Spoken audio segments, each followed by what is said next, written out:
बातमी मीरा भाईंदरमधून आहे। मीरा भाईंदरमध्ये लग्नांना लुटणारी टोळी जेरबंद झाली आहे। लग्नाचा आमिष दाखवून फसवणूक केली जायची। तरुणीसह साथीदाराला बेड्या ठोकल्या आहेत। मुंबई, नाशिक, अहिल्यानगर या परिसरामध्ये अनेकांना गंडा घातलेला आहे। मीरा भाईंदरमध्ये लग्नाळू तरुणांना लुटणाऱ्या टोळीचा पर्दाफाश पोलिसांनी केलेला आहे। पोलिसांनी या प्रकरणामध्ये एका तरुणीसह तिच्या साथीदाराला अटक केली आहे। ही महिला तरुणांना लग्नाचा आमिष दाखवायची आणि लग्नानंतर काही दिवसांमध्येच घरातले दागिने पैसे घेऊन फरार व्हायची।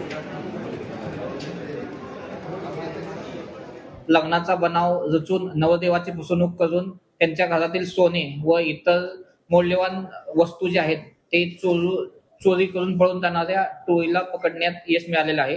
याच्यामध्ये घटना अशी होती की जानेवारी महिन्यामध्ये येथील एक मुलाशी जे महिला आरोपी आहे संगमनेर अहिल्यानगर त्या महिलेनी त्या मुलाशी लग्न केलं होतं। लग्न झाल्यानंतर 2 दिवसानंतर ही आरोपी महिला त्यांच्या घरातील सोने व इतर मौल्यवान गोष्टी असे 5 लाखाची रक्कम घेऊन ते पळालेली होती। आणि त्यानंतर आमच्याकडे कंप्लेंट आल्यानंतर काश्मीर पोलीस स्टेशनने तांत्रिक बाबीचे विश्लेषण करून आणि गोपनीय माहिती मिळवून ह्या आरोपी महिला व तिचे जे कथित वडील आहेत केसरीमल रांका राहणार देवळाली नाशिक या दोघांना अटक केलेली आहे।